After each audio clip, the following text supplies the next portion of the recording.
Ever since PulseChain launched, HEX holders have been divided. Some are saying that PHEX is the future, and others don't believe that EHEX is dead. But the truth is, this debate goes much deeper than just two tickers. It's about Richard Hart's vision, the psychology of the markets, and a potential strategy that many are possibly overlooking. Hey, this is Colin. I help purpose-driven beginners build real wealth in crypto using a macro strategy and a conviction-based portfolio and a kingdom mindset. I've been following HEX since before the fork. In fact, since the beginning of HEX. And like many of you, I've seen a lot of confusion, a lot of emotions, people arguing online, calling one version dead, and some claiming that the old one will just never pump again. So today, I want to bring some clarity to the EHEX and PHEX conversation. Well, at least my point of view it is, at least. Remember, just my point of view though, right? Let's talk about what actually happened on the fork from Ethereum into PulseChain. Where's the strength and opportunity now? And how I personally position both as an investor without falling into all that tribal drama. All right, first, understanding the fork. What really happened? When PulseChain launched, it copied the entire Ethereum system, the entire ecosystem, the entire Ethereum system state, the whole blockchain, every ERC20 token, everything else that was on the chain, all the all the protocols, all the decentralized application, everything was copied over. Just a complete copy, a complete fork of Ethereum over into PulseChain. So with that, of course, would be including HEX. It was duplicated. All the HEX tokens, in fact, even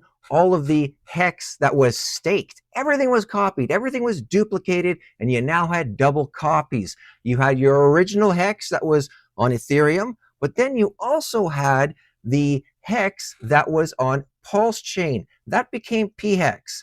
So you have the EHEX, the original HEX, it became EHEX, and then the HEX on PulseChain became PHEX. Both are real, both are functional, but now they both exist in two different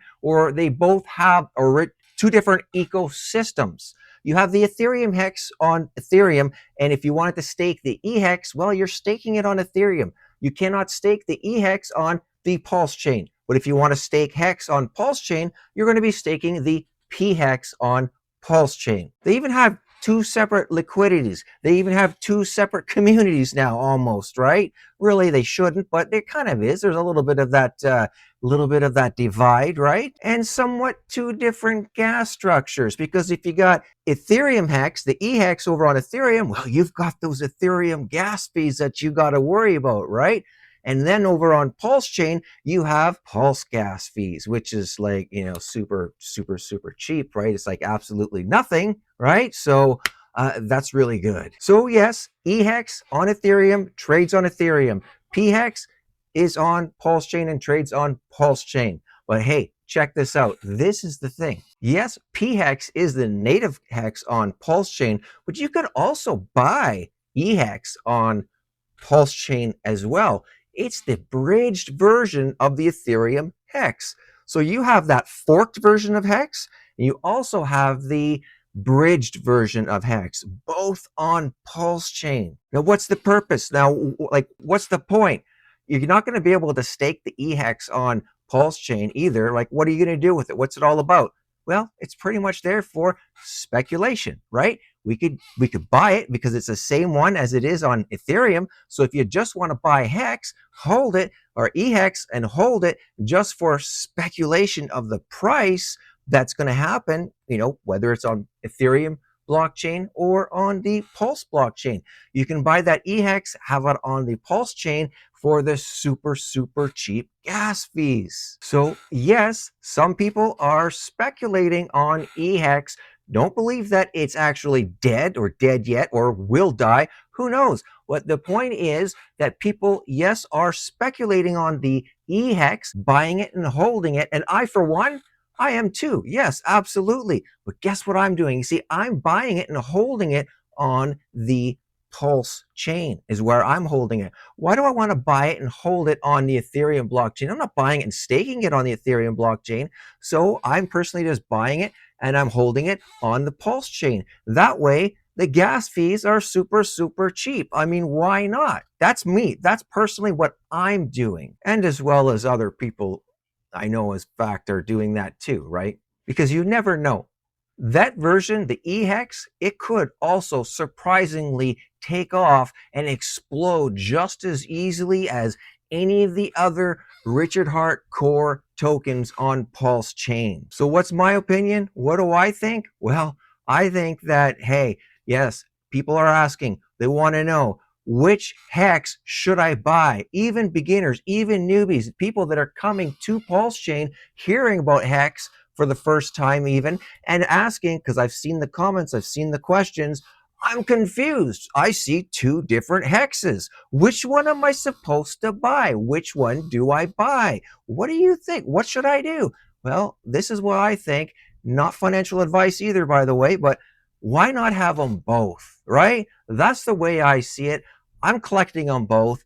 I'm hodling on both. That's what I'm personally doing. Why? Because you never know. So my answer to the question is, why not both? And why not hold them both on PulseChain? All right, okay, so what's really going on? What's really going on with Richard Hart's strategy and market psychology? Let's talk about that. Let's talk about the elephant in the room here. Now, here's the truth. First of all, nobody really knows, okay? Unless you could actually really get inside his head and you absolutely know, or he's actually whispering in your ear, nobody really knows what the bottom line is. We could only speculate. We could only speculate on what's actually happening here. But let's take a step back here. Let's remember not too long ago, well, actually time goes by pretty fast though, doesn't it? But a little while ago, if you remember, if you were around, if you heard, yes, Richard Hart actually fudded his first creation, his first token, his first project in crypto here with HEX. He fudded HEX. Like, what the heck? Why would he do a thing like that? What do you mean he fudded HEX? Well, yes, he publicly did say that the people have chosen PHEX as the real HEX, as the HEX of choice. And then he threw some shade on EHEX. But here's the thing. You need to ask yourself this. Has he ever really been that type of a person? Has he ever really been that person that would set out to abandon his first project, his creation like that? I don't think so. Here's another thing. Here's another thought that came to my mind, right? Now, EHEX, EHEX, the original one on Ethereum, at the top of the last bull market, at the top of the last cycle, it went up there to about like 55 cents, right? And there are people out there that I know there are some that actually, some mortgaged their home. Some people took out loans. Some people did a lot of crazy things and just put a lot of money into that HEX. A lot of new people came into HEX. They bought that HEX at that time at high prices, right? Now, I'm not saying that, like Richard Hart is a charity or he's a, that he has to do anything type of thing, right? But I mean, he donated to a charity, right? But no, what I'm saying here is I don't think that he's the person that's going to, that intentionally going out to harm somebody. He spent a lot of years, he spent a lot of time, really drilling home that, hey, look, I'm a guy that's put out these self-help books. I'm a guy that's done this for the people. I'm always out there to help save you, prevent you from getting caught in scams. I want to save you as much as I possibly can from things. So my point is this, like, would he really be, what's that word? Malicious. That's the word I'm looking for. Really like malicious in allowing people or knowing that people have bought a lot of this stuff at the high, and I know he's crashed the coins and different things like that, right? But I mean, really be malicious about things, okay? And just completely kill it dead, right? Now, I think here's another thing. Here's a thought on this, okay? I know I'm kind of going off on trails here, but here's another thought on this, though, right? Sure, if there's FUD, if there's purpose on actually crashing and with even if, I don't know if it is manipulation or, other people in the market, they do a lot of that kind of stuff. Why? To get it down, crash it down, get out weak hands. Now, getting weak hands out, removing weak hands, okay, hear me on this. This is my thoughts. This is what I think is this. Removing and encouraging weak hands to sell their bags is different than being malicious on people on purpose, okay? With setting out there to purposely destroy their bags with no other intent. But if your intent is to remove weak hands and make them sell, okay? Because if you can crash tokens, crash coins, crash the market, not saying that this is what's happening or what he did or anything like that, or anybody in the market doing anything like that, but if you're able to hypothetically, potentially, think about it, right? Move the market down, all right? And people still hold. They're not weak. They're strong. Well, these are the people that you want holding certain tokens when it does return and go back up, right? But if the prices crash in a specific token, and then certain people decide to sell and they say, I don't know, like this, what's going on? That's not good. I'm selling. I'm out of here. Those are weak hands. They deserve to leave, okay? But if those that stay, they held and they stay, then the whole flush is on purpose, is served its purpose, and it's doing well, and they are now strong hands, okay? So like I said, there could be strategy. I don't know. Who knows? But that's the thing. So if it's not, I don't really see like Richard Hart being set out to have a malicious intent with things, okay? And yes, I know, I hear you. Many people, yeah, but these tokens, people got a copy. They got all their HEX stakes, because remember, that's also another point on this, is these HEX stakes on Ethereum, they're staked out, many of them out to 15 years, right? Well, what about that? See, that would be a malicious intent. Yeah, but they all got copies over on PulseChain anyways. Yeah, still, that's besides the point. And there also were many people that bought even after the fork, okay? Even after the fork, they bought. They didn't know. How could you got a token that's on both chains. People are still coming in and buying Ethereum because they see the Ethereum HEX because it drops so much. And so they're going over and they're buying that. And then all of a sudden, oh, by the way, people chose this one. Don't get that one. That one's garbage. It's like, dude, like, you created this. You are the founder. You're the one that actually created this whole ecosystem. And you knew all this was going on. And then you're going to now come and say, oh, people chose this one. That one's garbage. Like, I don't know. You know what I'm getting at? Like, I'm going off here too long, but that's what I think. That's what I'm seeing. Is like, that's a malicious intent that I don't see that. But if it was meant to flush out weak hands that chose to sell, that's their problem for actually choosing to sell. And that's why I'm thinking, potentially there's strategy. And you have to think strategically like Richard Hart potentially is. Remember, Richard Hart is a master marketer and a master in game theory. He understands how markets move through pain, capitulation, and revival. It's not crazy to think that he intentionally allowed EHEX to bottom out, crashing at the extreme lows, potentially to even create that hockey stick chart again. That same pattern that originally made HEX legendary in the first place. So while most people sold EHEX in frustration, some smart players started to accumulate quietly, accumulating on both sides, PHEX and EHEX, anticipating that he may potentially shock everyone again with a big redemption of the EHEX. Like I said, there's no guarantees. Nobody absolutely knows for sure. It's just all speculation. But isn't that what everything's all about in crypto, is speculating? And that's what we're doing, is we're speculating on coins like this. So my personal strategy, I'm holding both. I'm holding both of them for opportunity. This is how I approach it personally. Like I said, I'm holding both of them, PHEX and EHEX, and I'm holding both of them on PulseChain. Why?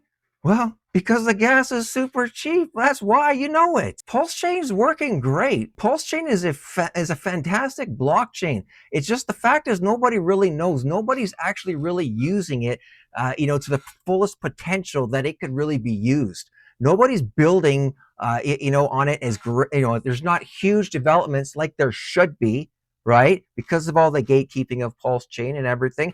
So it's not being utilized to its fullest potential. So I'm using it. I'm holding whatever I can hold. Even being a little guy, I'm holding what I got on PulseChain. Now my conviction may lean a little bit more towards the PHEX, right, than EHEX, but I'm still holding both of them. PHEX because that's where the builder liquidity, builder energy, and innovation really is flowing. PulseChain, it is growing. It's growing quickly. And HEX is deeply integrated in the ecosystem, in that system. Maybe a liquidity bridge opens a crazy arbitrage event. So my mindset is simple. PHEX, ecosystem growth, adoption growth, and EHEX, speculative hedge, an asymmetric upside. I don't marry either one of them. I let the market decide. But I do stay positioned, both outcomes. That's what real conviction investing is all about. That's what conviction holding, conviction-based